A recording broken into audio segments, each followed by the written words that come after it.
And good evening to all my friends in the UK and afternoon to everyone here in the US. How is everything going? Welcome to Thursday Live. I'm Steve Leahy.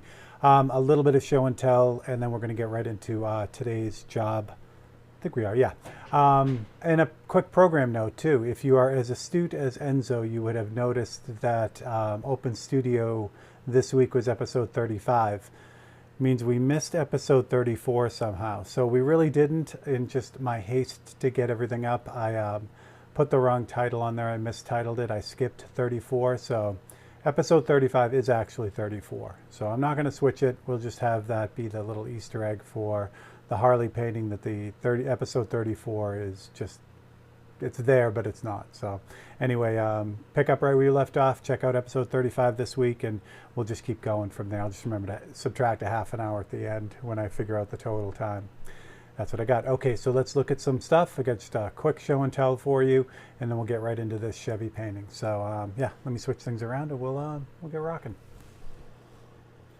How is everyone? Good, hopefully? Having a good week? Let's put this here for a second. I think that'll work. What's up, Cody Adams? What's happening? Cody, your painting is on its way, finally. Got that out. So actually everything is out, including our buddy Jim Halcrow. So Jim Halcrow won when I hit 1,000 subscribers. I gave away a 543. So Jim picked his painting. So his painting is on its way to the UK right now, which I'm super excited about. And yeah. Okay, so for show and tell, I'll show the painting we were working on Monday, since if you were here on Monday on Facebook, you saw me start this, and then on YouTube, you'll see that time lapse of the Pontiac hood ornament. So I finished it and then posted a time lapse, and this is how that painting came out when it was done. So this is from a 51 Chieftain. I should probably, I could do comments over here. That would be a little bit easier to see. I think. Maybe. Let's try that again while you're looking at that. There we go. Yeah, see, that's not so hard to do. All right, there we go. Much better. Yeah, now I can see your comments on the other side. So there it is. So that's what we got. Paul, what's going on, buddy? No, sounds good. Okay, I thought you said no sound. I was scared there for a second that I once again did not turn on the microphone, but I'm glad that worked out. So this is on Yupo paper, and this one is available on my website at stephenleahy.com. If you're interested in a bit of Monday Night Live history, we painted most of this live, and then I did the time lapse. So if you get this painting, you can actually see all of it being created online, which is kind of fun. And so that's how that one came out. Is that all the time? That's all the show and tell I have. So let's get to it. Good. Okay, so here is the Chevy painting. This is a painting that I started back in 2012. I was doing a lot of paintings on titanium at the time, and I did this one. It was like 95% finished, but there was just something that always threw me off about it. So what we did was, you notice how the clear is not that smooth on this one? So what we did was, with a lot of these paintings, and I should have grabbed one of these titanium paintings that was done. Oh, I have one. I'll show you that in a second. But in any event, what we would normally do before, I would give this to Keith Hansen. He would clear coat it, put a couple rounds of clear on it, we'd sand it, and then we put the stripe on it, then re-clear it. So that's where this kind of got stalled out, because when he cleared it, I kept looking at it thinking, you know, there's really something missing about it. And we'll get into what that is in a few minutes. But this is the painting sort of halfway cleared. What normally again would happen was we would sand this down, and then Keith would stripe it and then re-clear it, and then it would be done.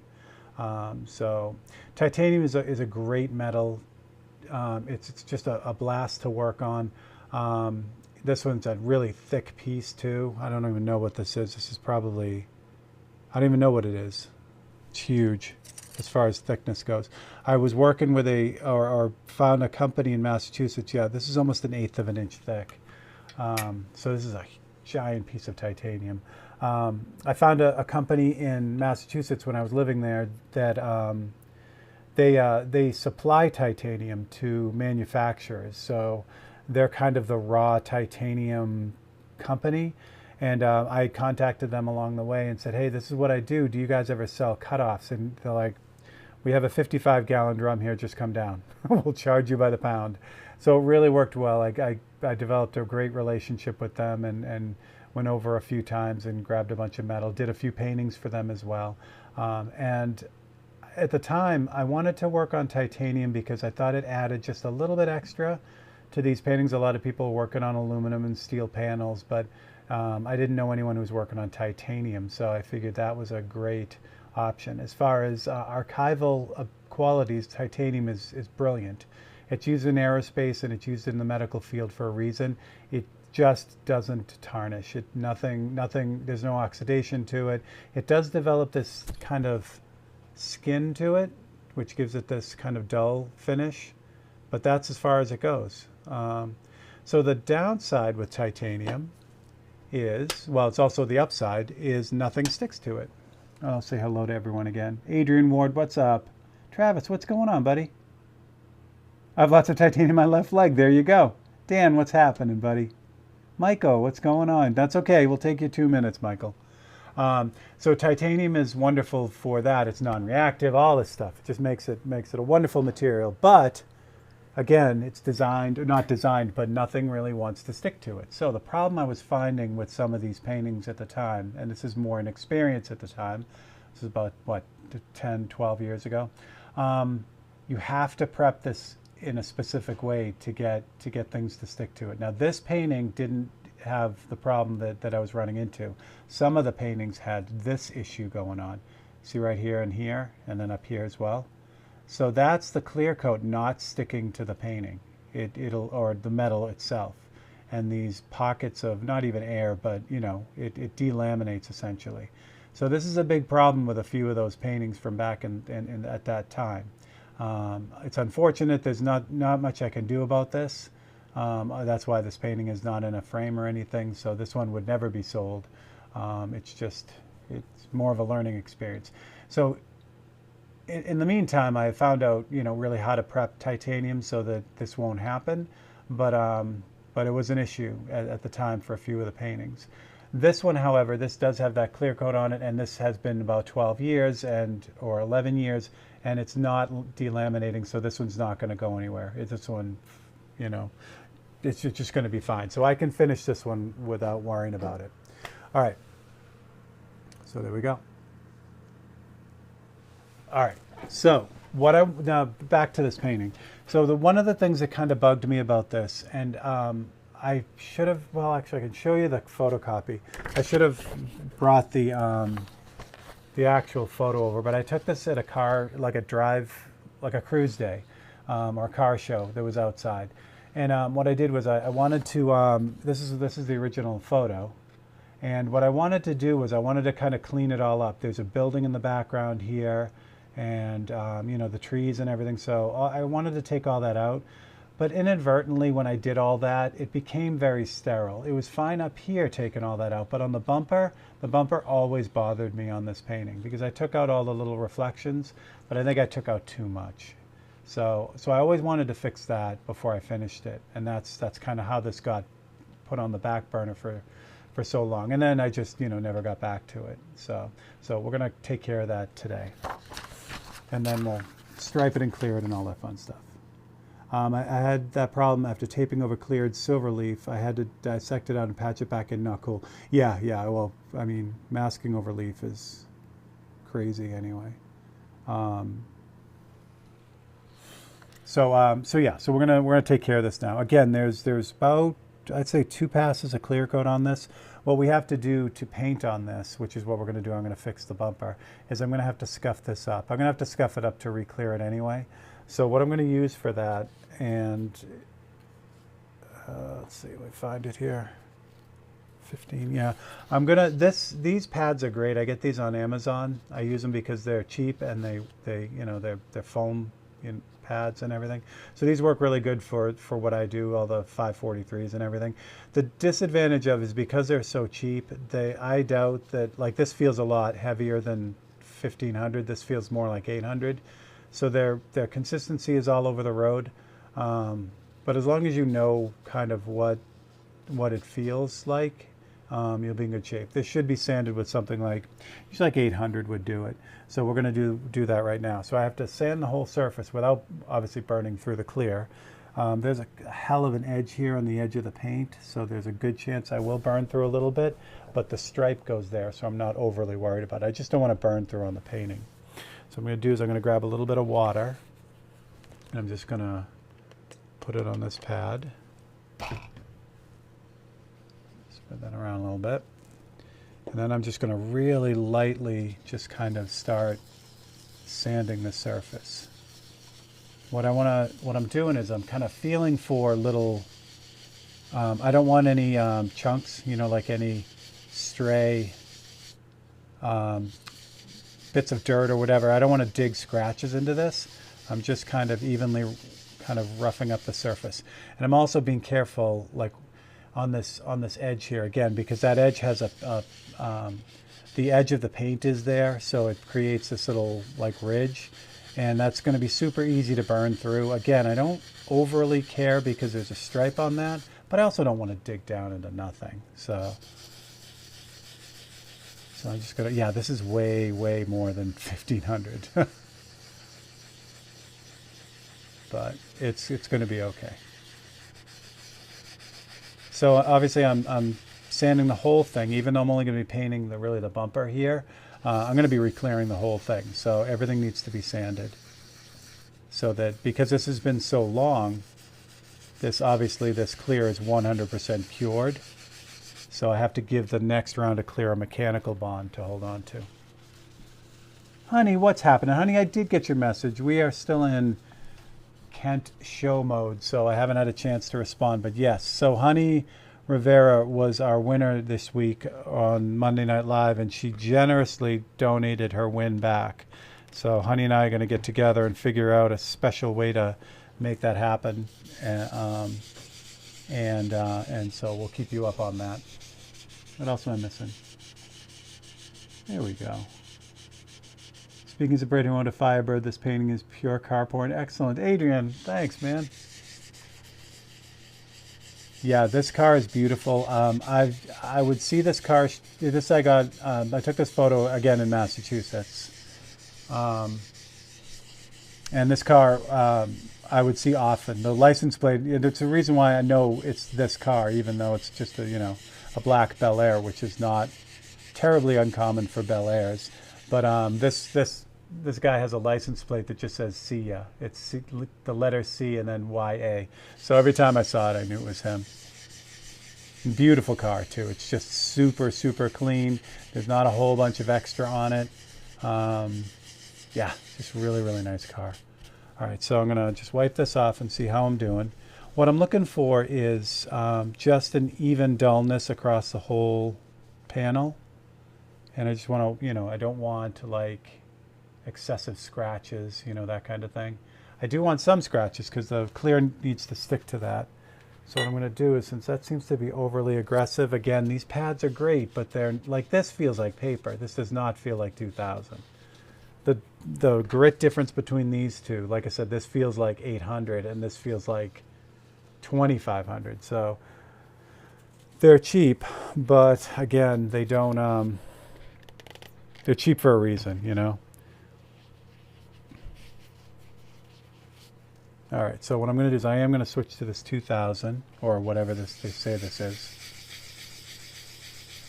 And even this, I doubt this is 2000. It's got enough grab to it. Going to Dover Downs this weekend for the NASCAR race. See you all later. All right, Michael, thank you. Have a good one, buddy. This is probably because Keith cleared this one, Keith Hansen. So knowing Keith, this is PPG show clear. That's what he was using or uses. But I'll re-clear this with House of Color USC01, which is House of Color show clear. Again, because this is 100% totally clear. I mean cured, because it's freaking 11 years old. It's not going to be a problem clearing it with a different brand or anything. Now, I was going to do all this beforehand, but I figured it'd be fun to kind of show some of the grunt work with this. And again, now as I'm really starting to get like that all leveled out and even, I really, really want to be careful that I'm not burning through anything. So one thing, I mean, you know, you can keep wiping it off so you can see what's going on, which this is looking really good. I'm starting to get through right here. You can see how that's really matte and this is like still kind of shiny. What I really, again, what I want to, I definitely don't want to see any color on this. That's not, that would not be a good thing. But obviously that's an indication that you're digging in too hard. Now this has a black background, so if I were to burn through, which I'm not going to, but if I were to burn through on this, you can fix anything, but this one especially because it has a black background, it would just be really easy to fix. Again, I really don't want to, but just in case.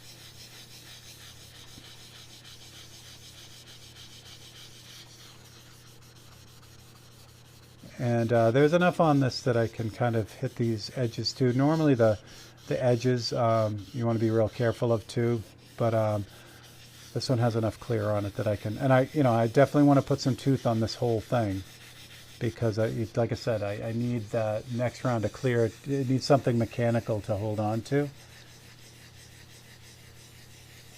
So sanding this or scuffing this essentially will give me that. Plus it denibs that last round too, which is nice. All right, let's see where we're at. Yeah, I feel pretty good about that. Actually, all of it is done except for the actual place I need to paint, which is fun. Get the rest of this right here. This edge right here.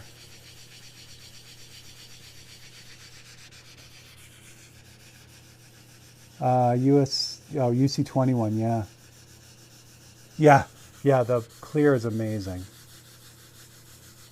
I'm so happy I kind of switched to that.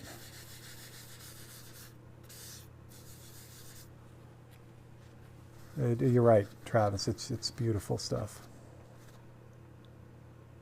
All right. Yeah, good. Okay, I feel good about that. Let me get these out of here for a second. Now what I'm going to do is I'm just going to make sure that everything is off of this, the sanding residue. So I'm just going to take a little bit of rubbing alcohol on one of the shop cloths, just a little bit, and this will just make sure that all that residue is gone. So I don't want any of that clear still on here when I go to paint. Excellent. Okay. Now for painting this thing, what I'm going to do is, after I do this, I'm just going to stick this to a magnet here. Actually, I can back this out so you can see what I'm doing. Oh, I left my, oh no, I didn't. Okay. I thought I left my good roll, not good roll, but the 3M tape has a lot more stickiness to it than the FBS for all the reasons. So I'm just going to put a few loops of tape on this. Yeah, this is ready to go. I even signed it. So I'm glad I didn't though. I'm glad because like I said, it always bugged me. Like I just felt like it wasn't finished, you know? All right, so grab this, stick this to this. This is a really, really heavy, I mean, for its size, this piece of metal is very heavy. It's a great piece of metal. I do have, even though I'm in Ohio now, I do have a lot of scraps from President Titanium. This is one of them. And normally what I started doing was I would just use a two-part automotive, like an etching primer on one side. That solved that, delamination problem in a way.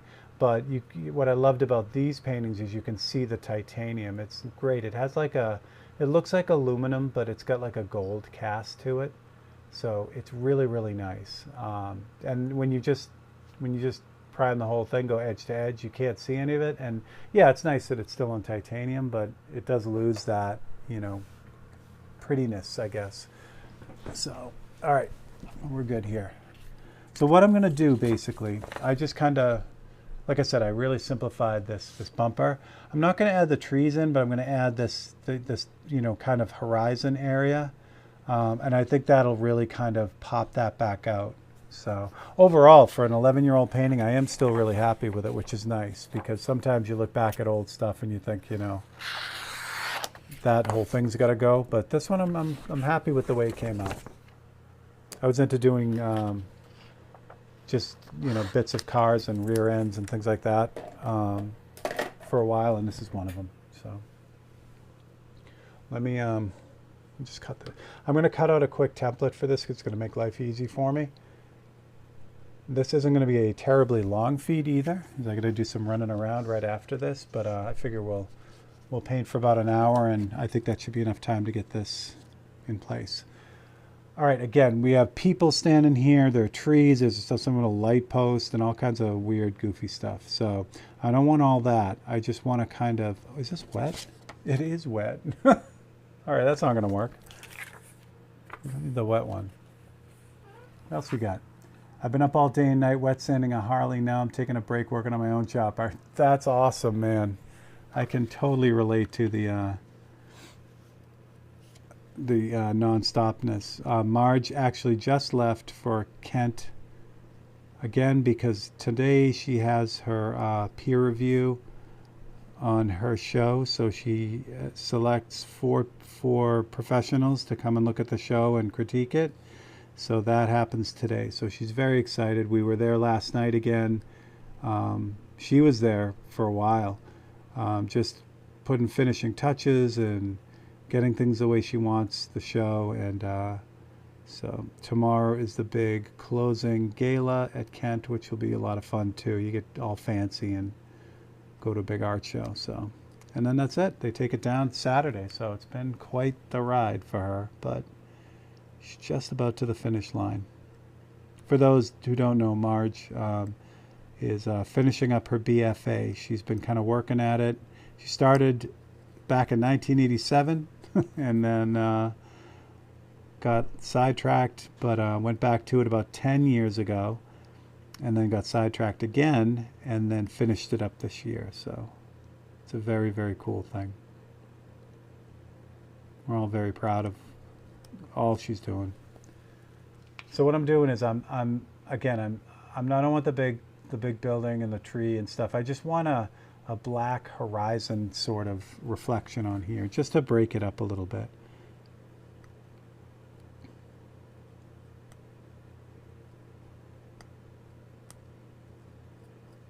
This is funny. Every time I see this painting sitting, because I have a flat file, and if you're not familiar with a flat file, it's a set of drawers, and but they're 2 feet by 3 feet and only like 2 inches deep.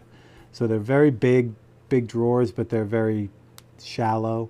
And you use for, architects use them to put drawings in, and artists use them to put paper, artwork in and stuff. So I have 2 of them, and all the paintings are in there. And this one is always just kind of sitting in there. So I keep saying, I got to get to it. So when I was trying to go through, I'm actually caught up with a lot of things here at the studio.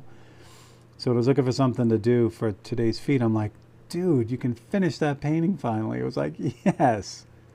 All right, I'll flip this over, show you what I got. So it's just kind of like a little reflection kind of thing. And I think it's really going to work. At least I hope so. Wayne, what's up, buddy? I saw one of Marge's Live's cool stuff. Was she using the corroded metals? I really want to try those. Yes, Travis, she was. That's the corroded metal from Flake King and our buddy Dell Stanton. It worked so well. I'm gonna either do video from the gala, or I'll at least I might go live, but I'll do the video anyway, just to kind of get everyone there who can't make it. But yeah, that stuff is insane. It literally rusts whatever you put it on. So she actually used it on wood, and when she's done, it looks just like rusty metal. It's crazy. So good job, Flake King, on that. All right, so this is why being, I was going to say psychotic, but anal with keeping things. Like I have all the files and all the I have all the files organized for every painting that I've ever done, like this. So this morning when I was getting ready to prep for this, I literally just went to this file, opened it up, pulled out the file and reprinted all the copies. So it was that easy. And I'm not usually super organized like that, but in this case with the artwork, I am really organized. So I could go back, you know, well, there you go. I could go back 11 years and pull out all the working files from any painting that I've done. I have even the cutouts from this, the actual cutouts, but they're in a analog filing cabinet, essentially. They're in a filing cabinet, and I'd have to go through, you know, all the manila folders to find this one. It's just as easy to grab this and print out some new ones.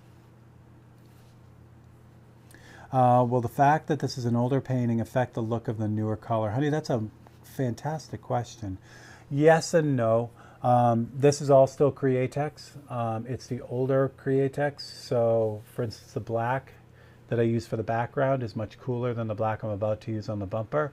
But in this small area, it's not going to make too much of a difference. So I'm not overly worried. But yeah, that's a great question. If this was a blue car and I used, you know, Createx Wicked Blue, and they changed the formula along the way, yeah, I'd have to really like make sure that when I was done that I adjusted it correctly, because I don't know if they, you know, the colors change over decades.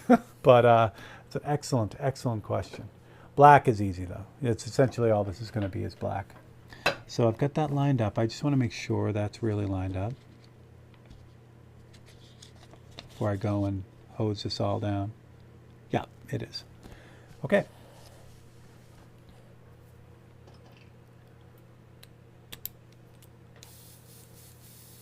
So I'm just going to grab some black. I'm going to go with since I'm working on just a really non-absorbent, clear, you know, smooth surface, I'm going to use a little bit thicker paint than I would normally. Normally I would do something like this with the like the 1 to 10 mix, 1 part paint to 10 parts reducer, but I'm going to go with 1 to 5 for this, because even though I want some control over it, the thicker paint tends to adhere a lot better. So I want to make sure that that's what's going on here. Get that spray in. And where I always work in light layers, now I especially want to work in a light layer, because this, again, because it's non-absorbent, the clear won't absorb the paint. If I hit this with any like aggressive kind of wetness, it's just gonna go everywhere. It's just gonna spider. So I'm gonna just really lightly kind of start this. Once I get the first few layers on it, then if I really wanted to, I could hit it a little bit stronger, because then it's just paint on paint. But those first few layers where it's paint on clear, I have to be really careful with it. Now the good news is there's nothing I can do to this. Like, say I totally screw this up, I can literally take rubbing alcohol and wipe everything off and start over again. It's because it's cleared. So that's a big advantage that way. But we don't want to do that. So I'm going to take this about to 80%, 85% opacity, because I'm going to do a little bit of paint brushing on this too. I'll show you why. So, oh, already I like it better. Those little things, you know? Yeah, that's it, Travis. It's blast.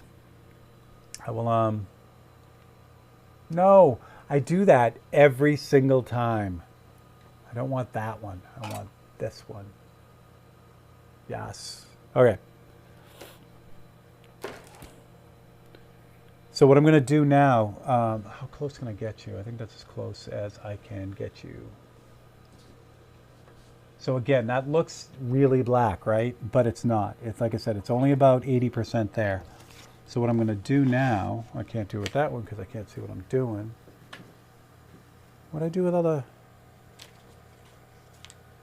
I don't know.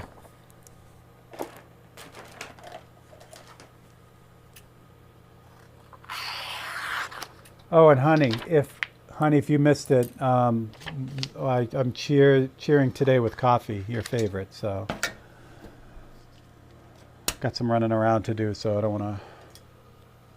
I promise all my UK friends, I'll clear it afternoon and I'll just cheer with you properly. So I promise. All right. Yeah, Cody, that's what I was hoping.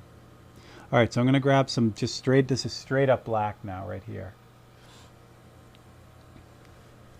So now what I can do, actually not so straight up, I got to have it flow a little bit.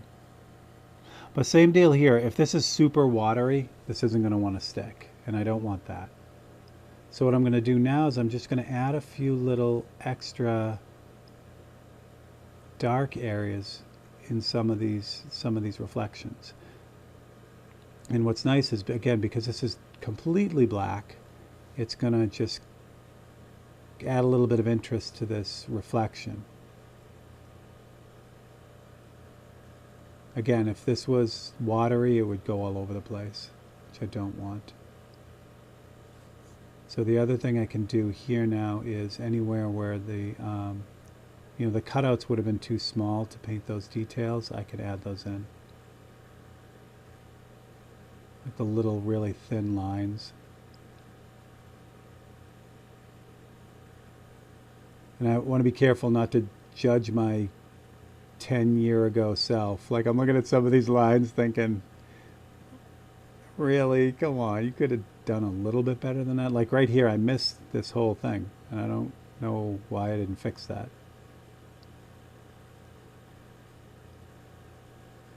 All right, so right here, there's a bit of a misalignment. You guys still in there? Yeah. I want to make sure you guys see everything that I'm working on. So there's a bit of a misalignment in the way that I did the gray versus the black. So the black is in the right spot, but when I did the gray originally, I kind of took a little bit of liberty and made it a little bit lower than it is in the photocopy. So I'm just going to adjust for that now. Same thing over here. So all these really thin reflections now I can put in, because these weren't in the original because I took all of it out, which again in hindsight it just kind of made the painting, the bumper, really blah. I have one of the reflections too. This is like a sign. I don't know why I put that in but took everything else out. Good. Feel good about that. Franz, what's up? Airbenders. That's awesome. All right, so now that we have this kind of where we want it, I'm going to start cruising around this painting and see if maybe there's something that little Steve really didn't hit. So it's going to be with some of the white, I can tell. I just didn't put in some of the brighter highlights, which again, I don't know why. Again, this painting was already, the first round of clear was in, so I was ready to sign off on this painting. So I'm kind of glad I didn't. So I'm going to use white to kind of pop out some of the really bright highlights on like the chrome pieces.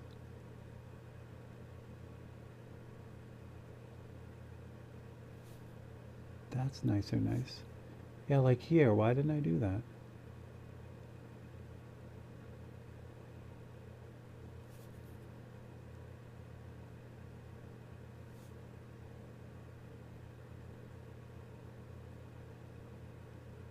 Good, good, good. I saw another one too. Oh, yeah. Okay. So along the back, it's not really a fin on this, but on the back of this, I want to brighten up the very top edge of this a little bit. So I'm going to put a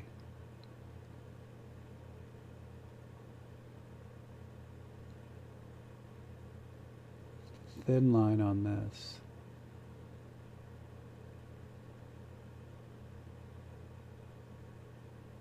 Kind of pull that out a bit.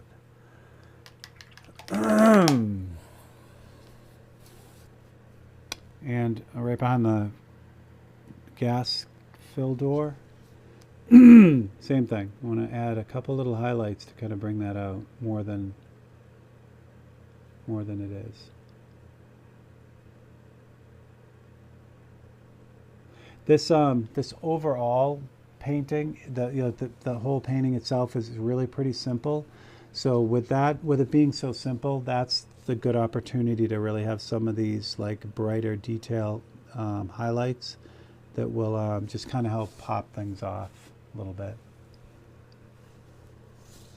And I know what I was doing. Like, there's a great, the sun was over my shoulder, so there were these great sun reflections in the chrome.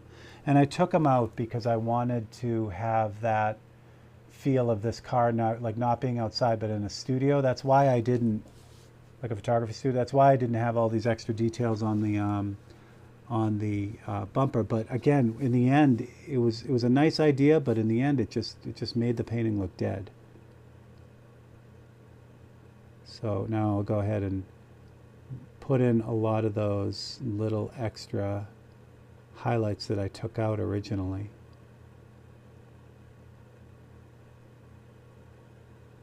And Yesterday Steve is just going to have to deal with it.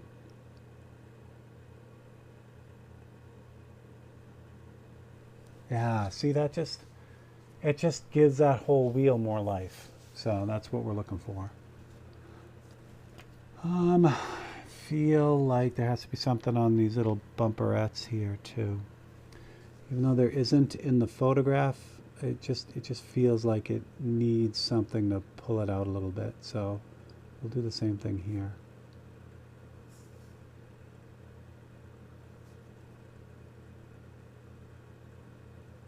Tiny specular highlight on that exhaust pipe too. I want to pull out the highlight on the reverse lights too a little bit. Again, just to give it a little bit of bling, just something to kind of break it up a little bit. Like even these, back it up a little bit. Even these couple little highlights right here and here, just adding those adds a lot of just roundness to this rear window. So I'm happy with that. This line here came out like, I was going to say poop, but so this is a good example of being able to reset here. So I'm going to have to do this upside down because it's the only way I can get at it.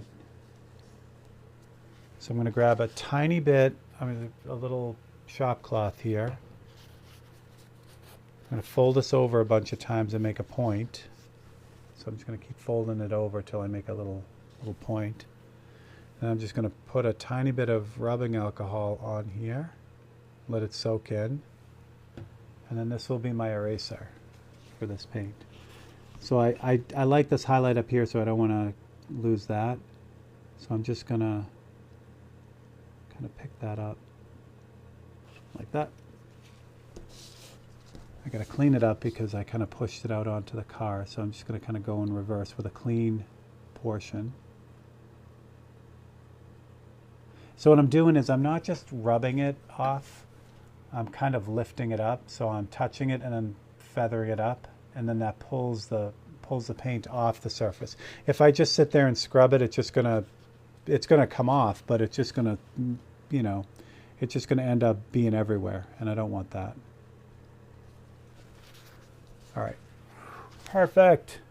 So that's the beauty of working on clear coat. You can't screw it up. If I took the rubbing alcohol, I could wipe everything off that I just did and start over. So it does work really well. Aaron paint manipulators, I love it. It's awesome. All right. So I do really want that in there though. All right. So I just need to not do this poorly is what it boils down to. All right. What I may end up doing too, white may be too much. So what I think I'll do is I'm going to add a little bit of opaque daylight blue. Again, this color wasn't around 10 years ago, but I could have used another blue, but still. Gary Shees, what's up, buddy? Gary, I almost immediately started painting. You would have been proud. I did like a little teeny bit of show and tell, and then I started painting. Because I knew we only had an hour to go, really. So, all right, so I'm going to grab some white and just a touch of this daylight blue.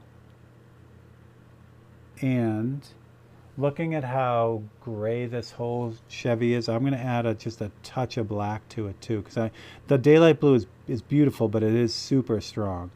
So I don't want you know, I don't want it like neon blue. Let's try this, see how this works. What was I thinking here?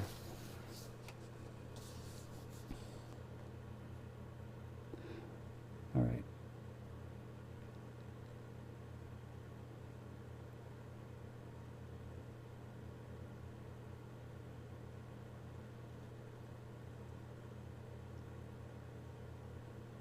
Oh, that's much better. Okay, good. I'm happy with that. All right, so now I'll teach you the trick of doing this. And this I learned from, again, from Buddy Pinstripers. So when I go to pull a line like that, what I was finding was that I would always get it about halfway and then it would be all, you know, messed up and wobbly. What I was finding was, and this is great, this is, again, I learned this from a pinstriper. Normally what you do is you'd set up to do whatever you're painting and you're right in the middle of the stroke when you set up. So what you have to do is you have to move your hand back to where the end is. So you picture where you're going to end the stroke and that's where your hand goes. So it feels weird because you have to stretch way out here to get that line started. But what happens is as you start to pull that line, your hand is comfortable all the way to the end. If you start where you normally do, like if you're writing, when you get back to here, your hand's all jammed up, you have nowhere to go, and that's when it gets all wobbly and nasty. So it's odd to feel like you have to really stretch out to start it, but I'm telling you, when you do the line for real and you're in the right spot, it just goes smooth through the whole thing. So there is your straight line tip. And again, I can't take credit for that. That's a pinstriping thing. Is there? Yeah, there is. There's one up on this one too that a younger Steve just decided not to put in for whatever reason. Patty, what's up? How's it going, Patty? Yay. Awesome. All right, so I think I have plenty of this.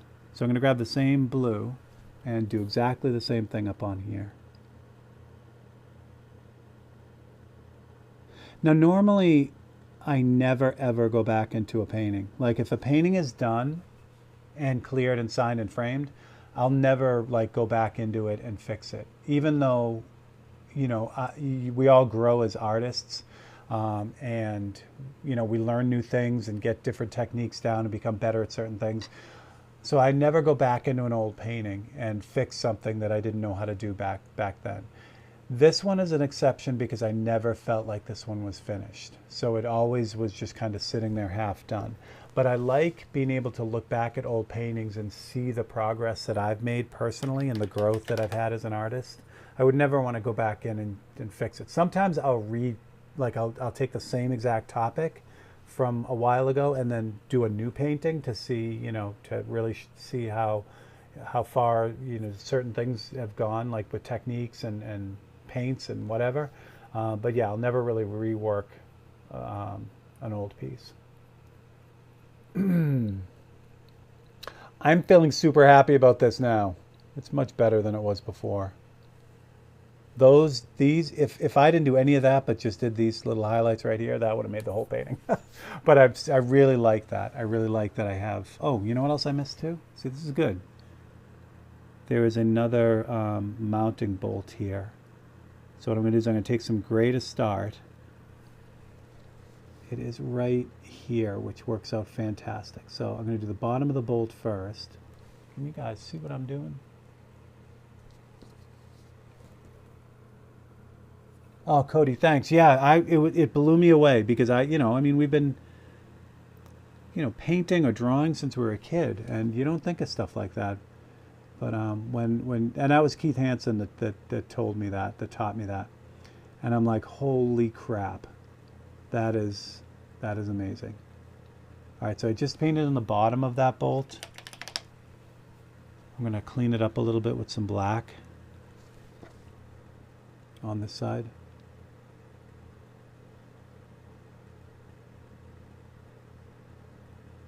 And a little bit on this side too, just a little bit. And then, I got to go all the way now because I screwed that up. It's all right though. That's okay. And now the white highlight, the top of the bolt.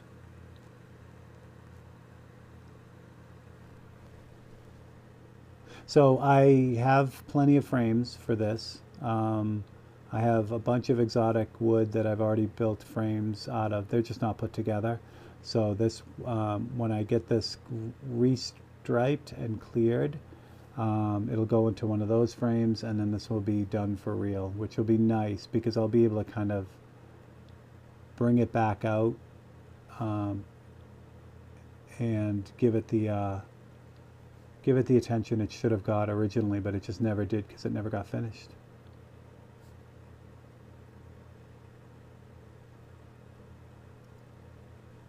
There we go.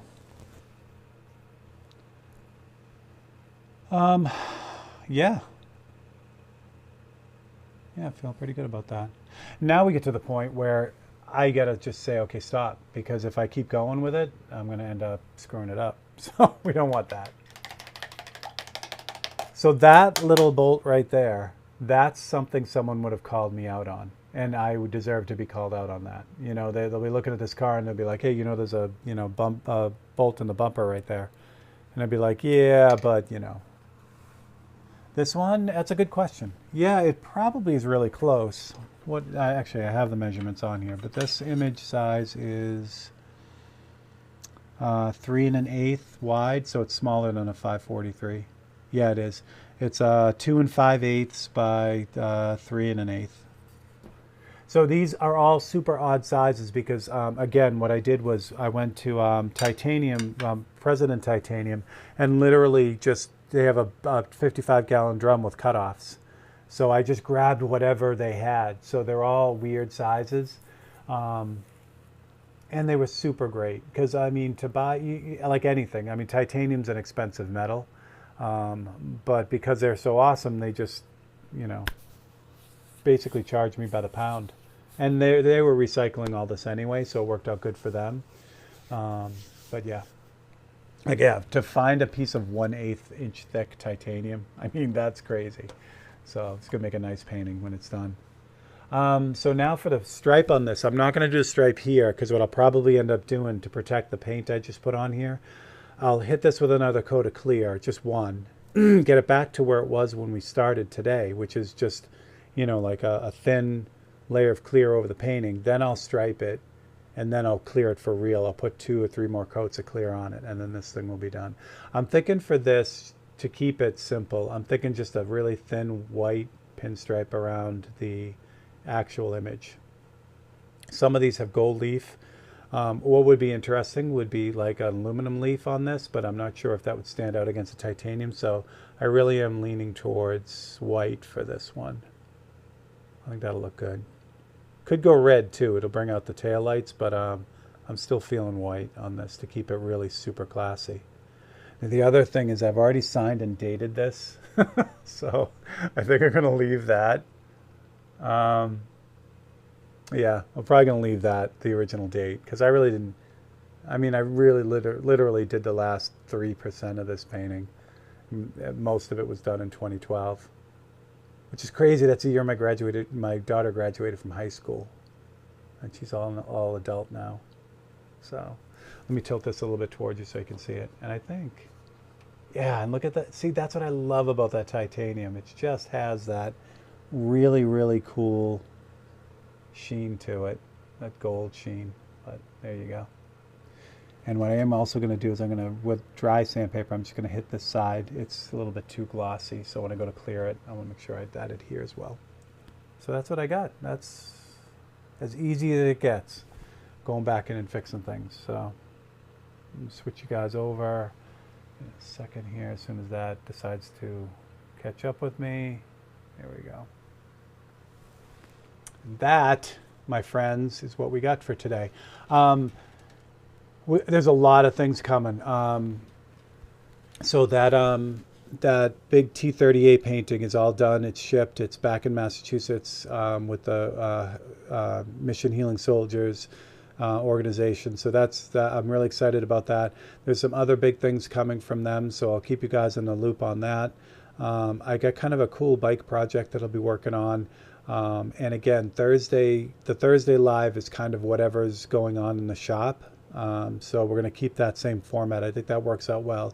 So you guys will get a variety of weird stuff that's kind of going on in the shop. And I think that's the way to go. So I think that's everything. Yeah, I covered Open Studio. Again, don't look for episode 34. It's there. It's just labeled episode 35. The Harley painting's coming out good. I'm really happy with that too. And yeah, that's kind of what's going on. So, all right.